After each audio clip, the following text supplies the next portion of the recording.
and welcome back to my YouTube channel. So today I'm doing a video on things that you shouldn't say to someone going through infertility/IVF. Now I know that IVF and infertility are kind of hard subjects. You don't really know what to say, and that's fair enough.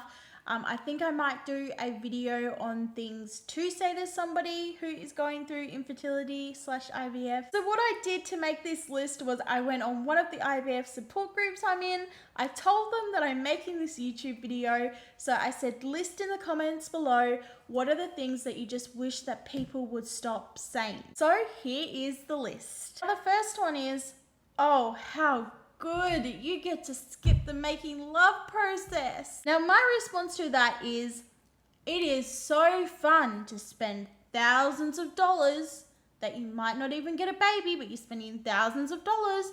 You have to poke yourself with a needle, sometimes multiple needles, every day for like a few weeks. Then you have to go through an invasive procedure to get your eggs taken out. Then you have to go through the emotional roller coaster. Did the eggs fertilize? Do you have embryos? How many embryos do you have? How many make it to day 5? And if and when you get an embryo inserted, if it's gonna take. Sometimes you have embryos and they get inserted and none of them take. So it's just back to square one again. So yeah, not so fun skipping that bit. Does that all sound like fun?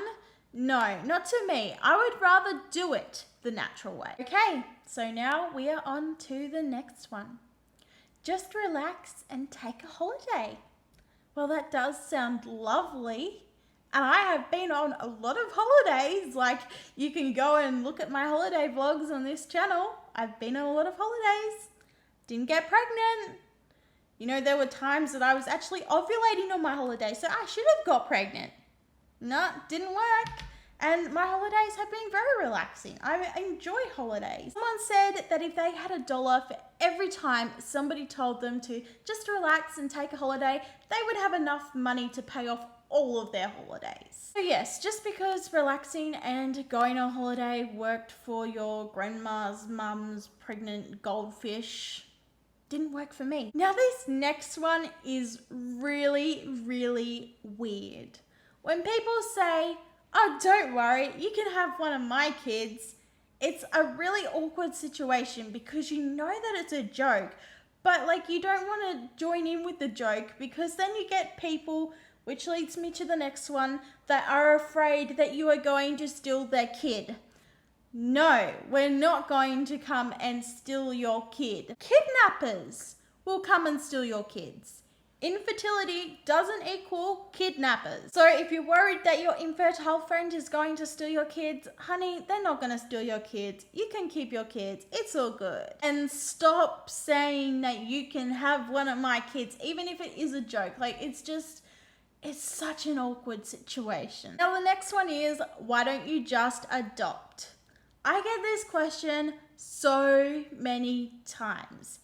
If in the future we, can't do IVF anymore, it's not happened naturally, my husband and I do plan on adopting. It is something that you think about, but adopting isn't easy. Yes, there are heaps of kids in the world who need homes, but a lot of those countries that have heaps of orphans have really strict adoption laws. They don't want to adopt children out of their country because they want to keep children in their own countries. Also, I'm from Australia. Here, we don't really have orphans. We have a exploding foster care system. Not to mention that the cost of adoption is a lot more than it costs to do IVF. So the next one, people get weirded out when people say that they're going to adopt an embryo. So sometimes for some people, they have too many embryos, they're finished growing their family, and they have leftover embryos that they don't want to destroy. So they adopt the embryos out. And people who have had failed IVF can adopt an embryo. So basically that means the adopted parents, the mum carries the baby and then they give birth and raise the baby as their own. I don't know why people get so weirded out about embryo embryo adoption. I mean, if you're adopting a child, it's not your biological child. It's the same with the embryo. You're just adopting an embryo and it's still a life. That one really confuses me, how people are so quick to go, just adopt, but when they hear about embryo adoption, oh no, no, no. So don't say just adopt, and don't comment on embryo adoption. That is up to the parents who want to adopt the embryo. It's not your baby, it's not your decision. For a friend or family, you're not part of the marriage or partnership between this couple deciding to adopt the embryo. So in the end, your opinion really isn't relevant. It's going to be their baby, not yours. So what are you worried about? The next one is, it's God's will, or you need to believe in God more. I'm a Christian. I believe in God. Where's my baby? Guys, having a baby has nothing to do whether you believe in God or not. There are literally drug addicts out there who don't believe in God, who have babies. So don't go saying someone needs to believe in God more. Honey, I can't believe in him any more than I already do. So the next one is, surely IVF isn't that hard. Everybody's doing it these days. Yes, it is probably most likely that you'll know someone who is doing IVF because infertility rates are rising. Guys, IVF isn't a fad and it's not easy. As I said at the beginning of the video, how fun do you think it would be to go and poke yourself with needles, go through invasive operations and surgeries, and then have to go through the emotional roller coaster of it all? Guys, IVF is far from the word easy. They are two words that should not go beside each other. Be patient and it will happen. Again, it kind of goes hand in hand with the you don't believe enough in God one. It's infertility. It's a health problem. It's not anything to do with patience. Some people try like 10 years. Are they not patient enough? They've been waiting 10 years. Don't tell your friend battling with infertility to be patient. Now, I think I'll make this the last one, and I'm going to make this video into parts.